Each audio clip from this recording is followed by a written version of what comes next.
In this video, we will discuss how to connect the various signal heads to the SE74, and in the process we will be using these terminal strip kits that are sold by Digitrax.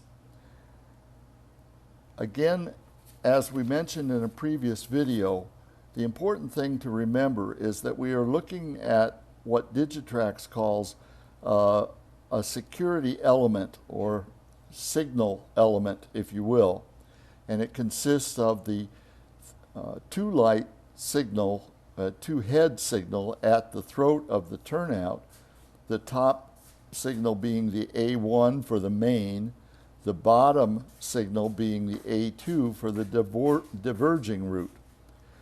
At the opposite end of this, we have the B signal for the main line and the C signal for the siding or the diverging route. In order to demonstrate all of this, I have made a little bit of a mock-up here where I have placed signals roughly in a position that would represent the throat of the turnout right here, with the A1 and A2 signals. The main line opposite end, straight through main line, would be the B signal, the one that is green here, and the C signal would be on the siding or the diverging route.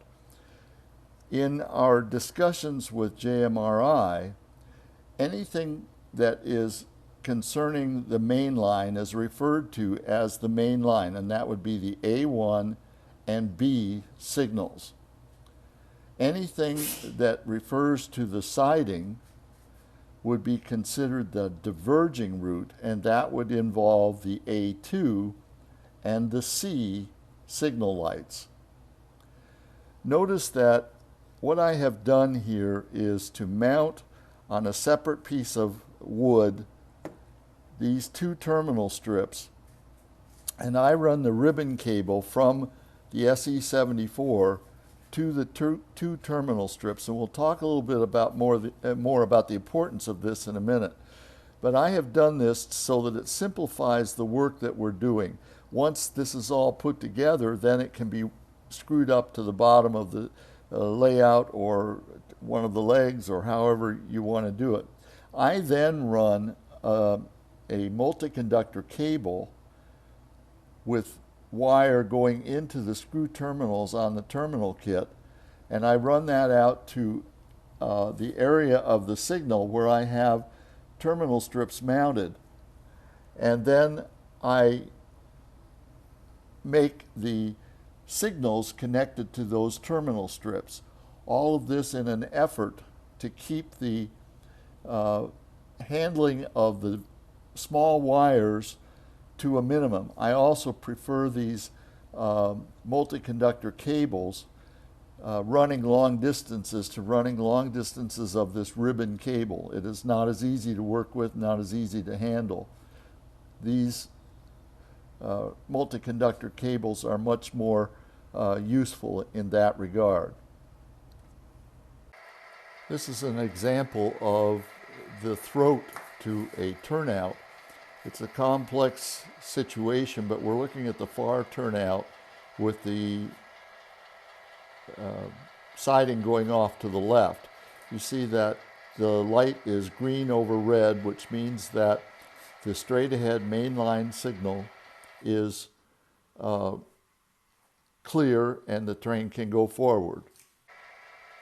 The bottom signal is red, indicating that the diverging track cannot be used. It is not set for the diverging track. As the train enters the block that the turnout is included in, the top light goes red, indicating that any passage from here on forward is blocked by a following train.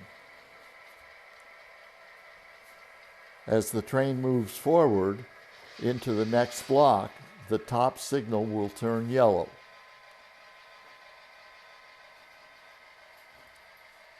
Indicating that The block in which the turnout is located is clear, but you should be prepared to stop at the next signal. Here we are looking at the opposite end of the very same signal element. The green light is the B signal, which is on the main line and indicates that the turnout is set for the main line. The red light on the right is the C light and indicates that traffic cannot proceed past that light, that signal, because the turnout is not set correctly. As the locomotive passes into the block in which the turnout is located, the green light will turn to red, indicating that it is now not safe to pass that signal.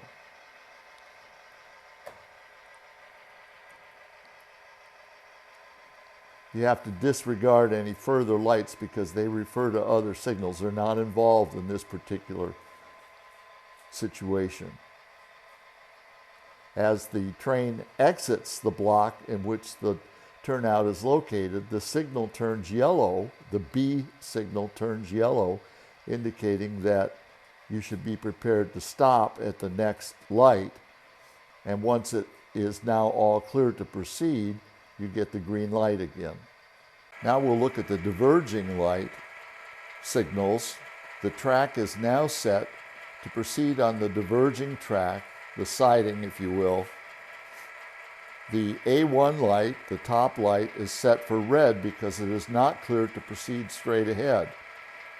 The A2 light, bottom light, is set for green, indicating that it is safe for the train to make the turnout and proceed.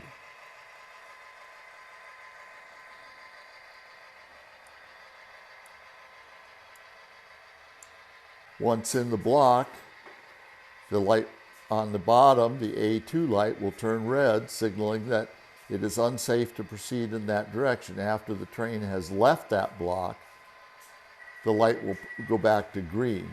Now in this case, there's further lighting and wiring that needs to be done, but this is the system that we have set up.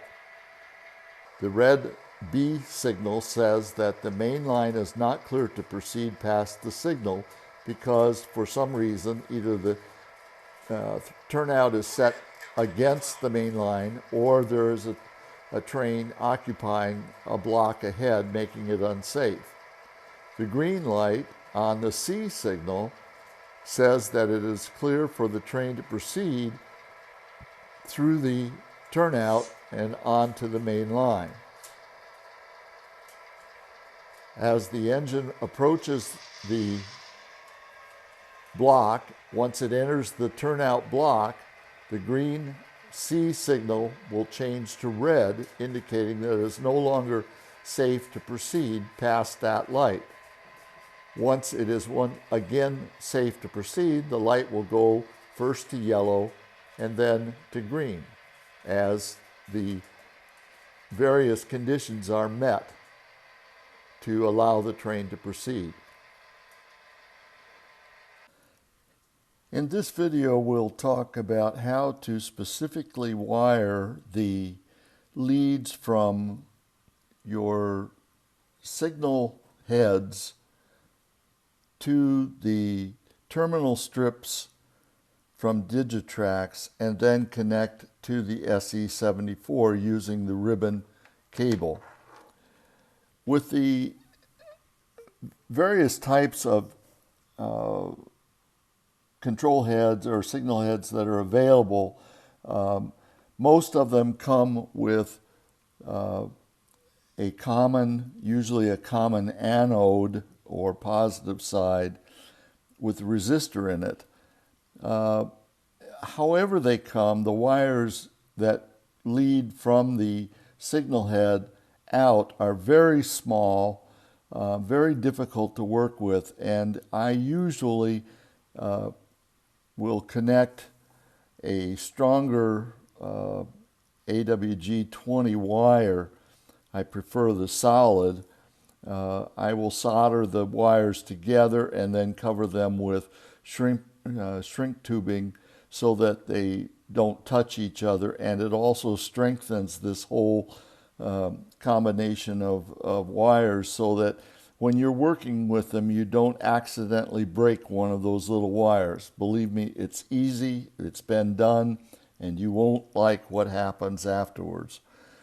I then connect those leads to the signal heads to a terminal strip such as this, so that I can connect to the terminal strips here with a multi-conductor cable such as this. I prefer using that to the ribbon cable.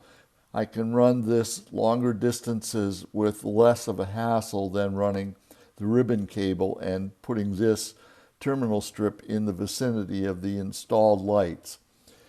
You can do it either way. I just find this to be easier, and that way, as we later connect these ends to the terminal strip, we can disconnect, connect, and not have to worry so much about the problems inherent in dealing with the leads to the signal head itself. We're dealing with this terminal strip, which usually you mount to the underside of the table in some way, and then it's much easier to disconnect and connect if you make a mistake or get something confused. So that's the way I do this, and I'll show you how to hook these up. This is the confusing part, is hooking up and getting the right wires from this ribbon cable to the correct place on these terminal strips. The directions for using the terminal strips are included with the terminal strip kit. I have modified them a little bit here, and I'll go into how they're used. But it's important to understand that from this ribbon cable connected to one of the outputs for signal lights, you can connect 4 separate 3-light heads to one ribbon cable, so that all 4 of these signal heads in a single signal element can be controlled through one of the connections to the SE74. As I mentioned in an earlier video, using the test mask that comes with the SE74, depending on which orientation you put the mast in, you will get a different arrangement of lights. As I push this in this way, I get one arrangement, and if I turn it over and push it in the other way, I'll get a different arrangement of lights, as you can see.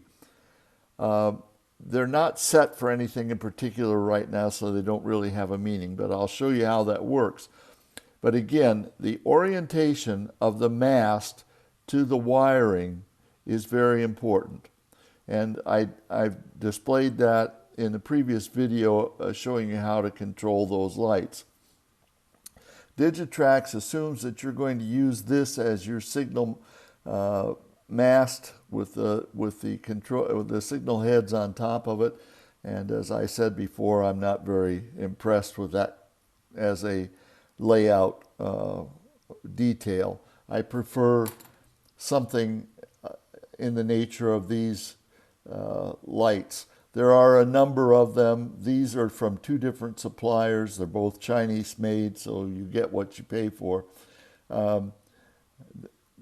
There are several that are available, and I'm using all of them, and with varying degrees of success. I'll show you some of that later. The most important part that we have to determine right now is how to know which of these signal head wires to connect to which of these terminal strip outputs. And this gets very, very confusing. Digitrax does not do a very good job in their manuals of explaining how to do that. So I'm going to show you how to make up the cable to connect this. First of all, you will have to install these cable sockets on your ribbon cable. And when you're using this system right here, which we're about to hook up to those 4 control heads, you need to have the ability to reverse the polarity or reverse the sensing of these wires. When you are connecting the sockets to the wire, you want to pay attention that you get the brown wire to the correct side of the socket. There is a little indicator here where the brown wire goes. It's a little small triangle. I doubt that I can show it to you on this video, but you always need to have that brown wire always in the same place. Now, I've got it in the same place on these 2 sockets, but if you look very, very closely, you'll see that I have the sockets inverted. This one on the end goes onto the head like this. This one has to be switched over so that the brown wire on this socket right here is next to the terminal strip screws. This one has the brown wire on the opposite side, away from the screw terminals. And that's the way you put them on there. You don't put them both on with the heads in the same direction. Put them on so that you will be able to twist this cable and put it on here like this, with a twist between the 2. Now, Digitrax doesn't talk about that very well, and it takes a lot of effort to figure out how that works. But trust me, this is what you must do to be able to use these strips with the types of signal heads that I've indicated here. So in this particular case, I have the brown wire on this terminal strip close to the 2 screw terminals. On this terminal strip, I've reversed it so that the brown wire is away from the 2 terminal strips. And that is an important distinction that you must have in here to make this system work with these individual signal heads that we're going to be installing. I've come up with a little bit of a gouge as to how this will work. Now, in looking at these terminal strips and the screw terminals, you'll notice that they are labeled as low, aux low, green low, yellow low, red low, and common low. And then this one is labeled high. So low and high. Well, what does that mean? Well, for our discussion, I'm going to simplify this to the point that if you are looking at a 2-headed signal like this one right here, the high one would be the A1, the low one is the A2. And so we will consider this high and this low, and we will associate them with the low and the high on this terminal strip.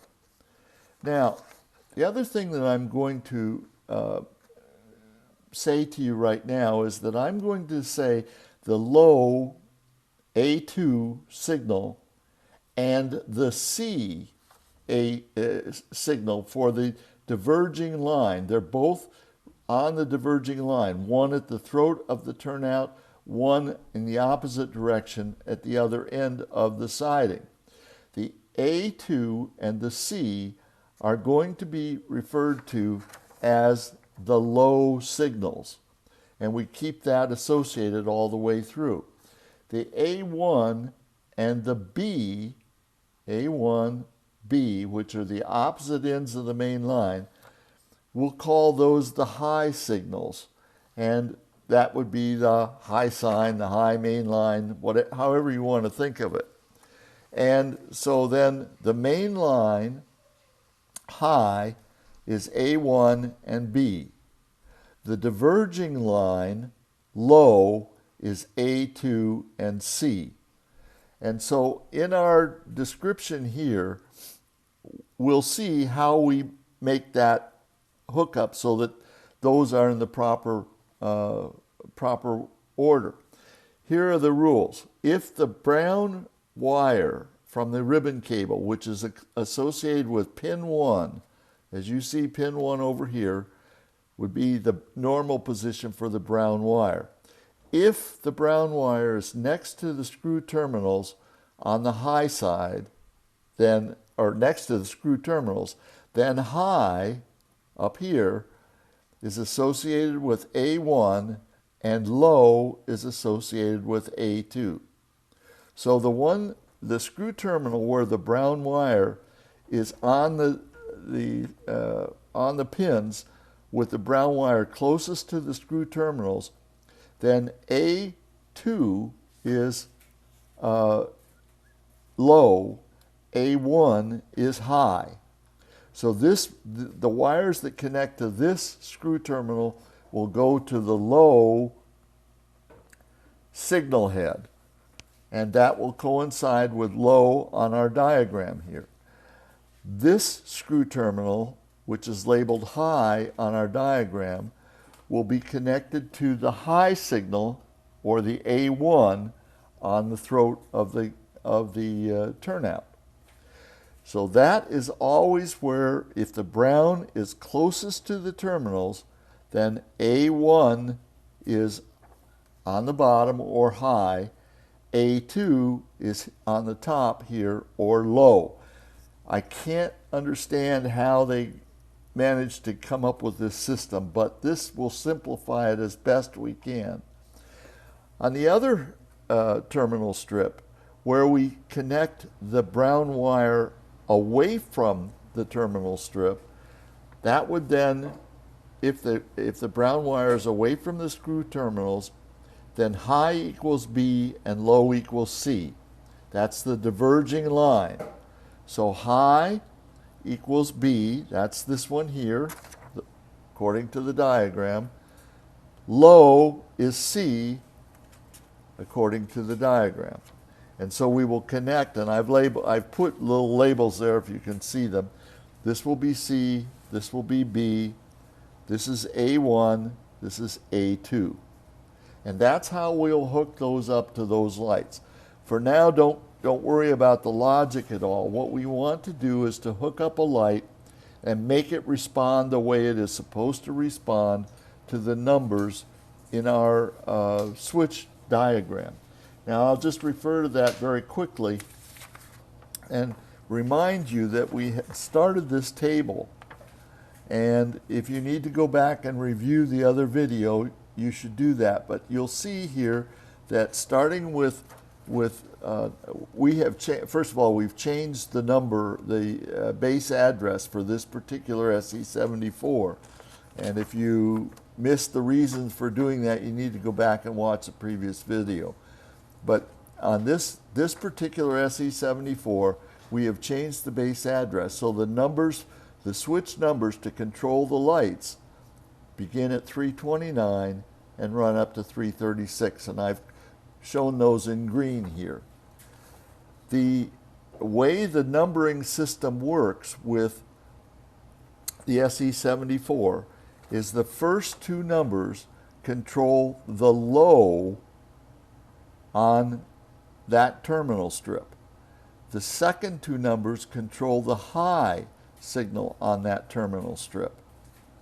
Likewise, when we reverse the cable, the next two digits, 333 and 334, control the low signal on this terminal strip, and 335 and 336 control the high.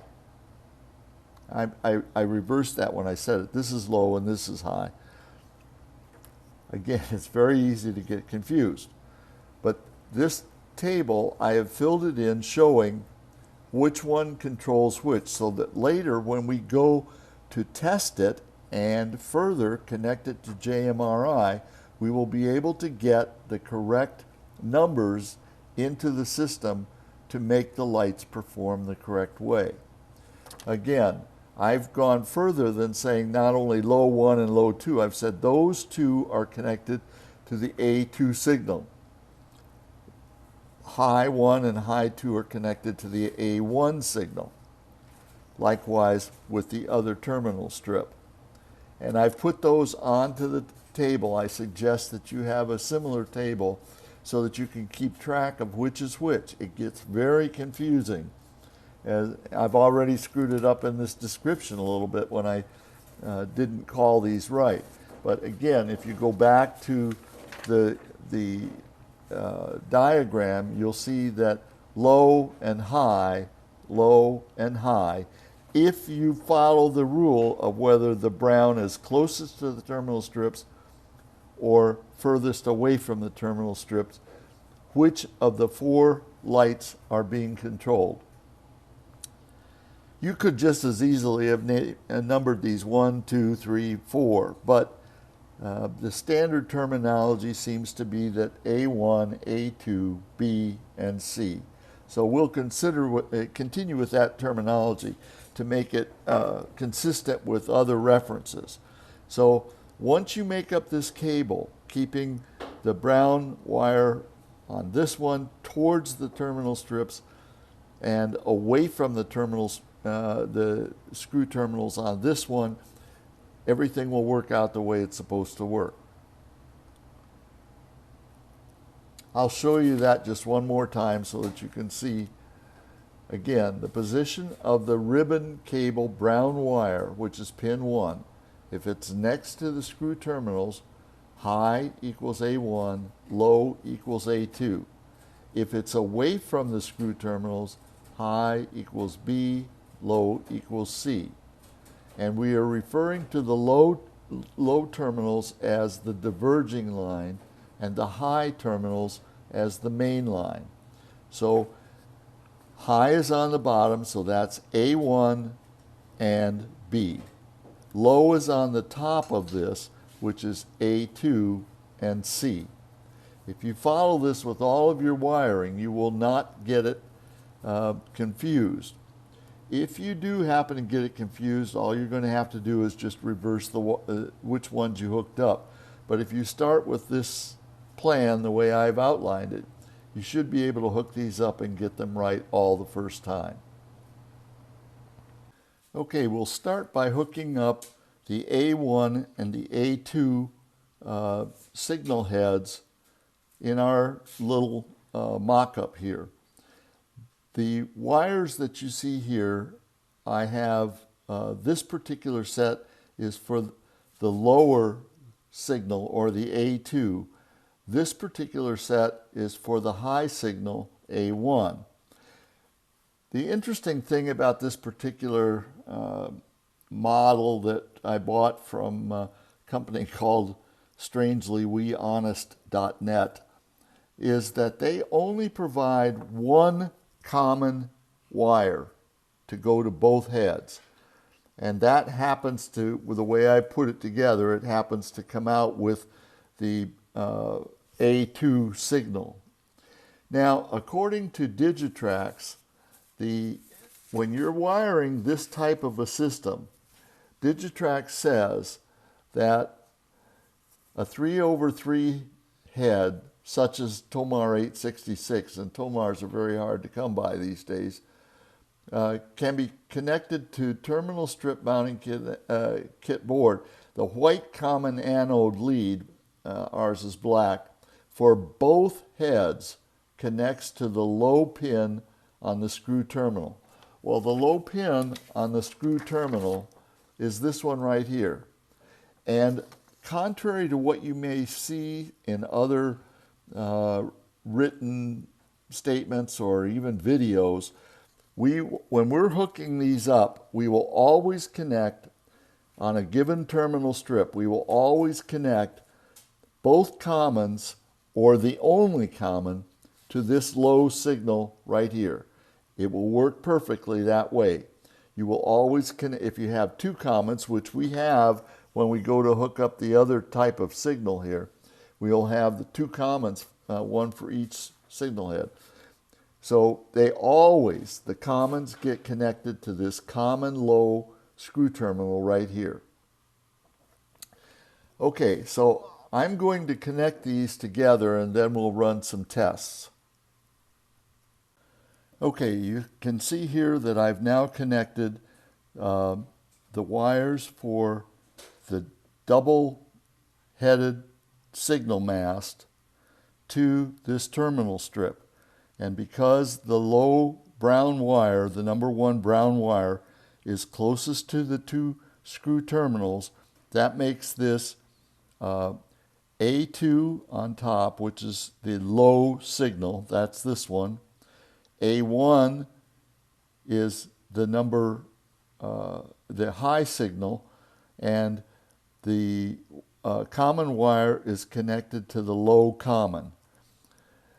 The colors that are presently showing me nothing. There is no logic inherent in the SE74.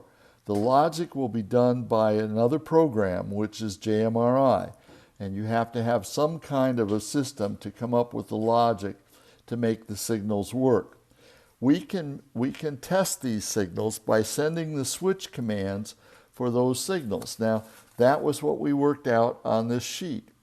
And you can see that the low A2 signal is commanded by switch commands 329 and 330. The high signal is controlled by switch numbers 331 and 332. So let's just see how that works out. The low number 329 is for the A2 or lower head. So if we enter 329, now I have to get something else in here. There we go. Now, as we go closed, we'll get a green light. Thrown, we get a red light. So 329 controls the red and green on the low signal, A2. 330 is the other number associated with A2, and if we close that one, we will get a flashing yellow light. If we throw it, the light will be steady. We don't really care about all of this because JMRI will take care of this for us when we get into the logic programming for this particular set of signals. What we are concerned with right now is only that we have them hooked up to the proper terminal strip so that the SE74 will be able to send the signals to the one we want it to go to. And we have the A2 is set to this one, so we know that's correct. All right, now let's test the other one. The other one is the high signal, which is 331 and 332. That will control what is hooked up to this. Remember that the low and the high doesn't seem to make much sense because of where they're positioned on the terminal strip. But if you keep referring to this diagram, you'll come up with the right answer. So this is for this particular set of screw terminals is for the high signal, and the numbers we want to use for that are 331 and 332. So if I enter 331 and I go closed, I get a green light on the upper or A1 signal head. If I throw that switch, I get a red light on the upper or A1 signal head. Likewise, if I use 332 closed, I'll get a flashing yellow. Thrown, I get a steady yellow. Again, there is no logic inherent in this box the way it comes. We have to control it with an outside program, which in our case we will be using JMRI. Just an interesting aside, if you should happen to buy these signals, they're inexpensive, they're fairly detailed, not the greatest I've seen, but they're pretty good buy for the price that you pay for them. But interestingly, when when the Chinese put these together, they had no concept of where the red, green, and yellow needed to go. And you'll notice that the yellow on the bottom one is on top, and then and on A1 it's in the middle. The red and the green are screwed up like that too. I just figure as long as I get the right color on the signal, that's all I care about. I can live with that discrepancy because normally nobody's going to pay attention. They're just going to look at the color. When we get to these other ones, they're in the right order with green, yellow, red, the way we would expect to see them. So now we have completed the installation of the two heads on the A1 and A2 mast that is located at the throat of the turnout. And we've tested to make sure that the switch numbers control those particular lights. You remember that we do have to have the LocoNet connected to the SE74 in order to be able to send these switch commands that we just sent. Also, I'm using Y throttle and an LNW1 or LNWI receiver to take the commands. We could be doing this with a plugged-in Digitrax throttle that you would plug into the other outlet on the back of the SE74. I prefer to use this my cell phone for that. Okay, so now what we're going to do is connect the B and C signal heads to this other terminal strip. If we had not reversed this connection so that the brown wire is away from the screw terminals, the opposite of what it is on the left side here, if we had not done that and we kept it exactly the same, then what would happen is we would get the exact same responses to these two signals that we got over here because they would just be a mirror image. In order to get the other responses that we want, we have to invert this or put this twist in the ribbon between these two terminal strips. You could come at this the other way. It makes no difference as long as you remember the rule that if the brown is towards the screw terminals, you have A1 and A2. If the brown is away from the screw terminals, then you have B and C. You will get all messed up if you start trying to make it logical according to the directions. But this is what works, and if you do it this way every time, it will work perfectly.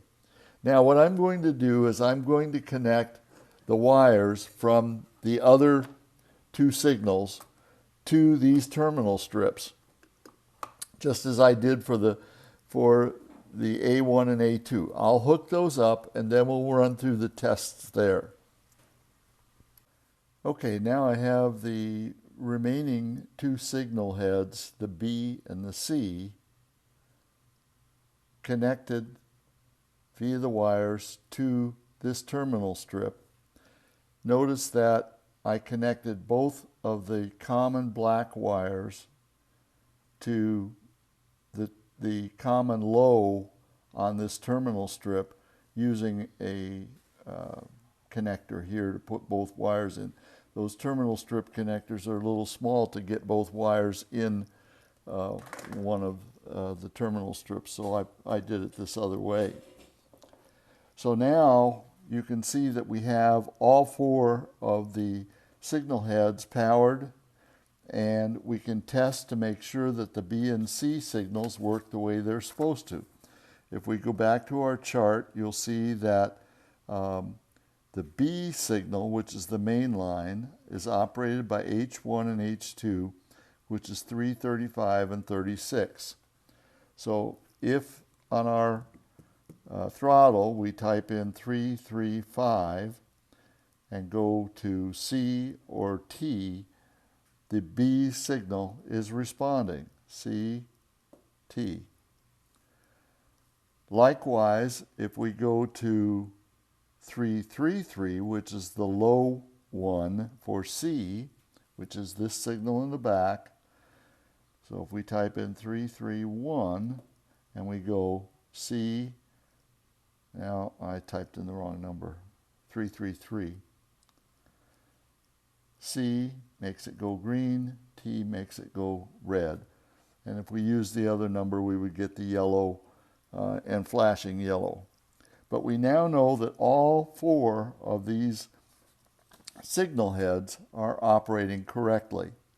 And so our wiring system for the entire SE74 connection for this one control of the 4 that are available, we can control these 4 heads. We've got 3 more to go, so we can control 12 more heads through this wiring setup.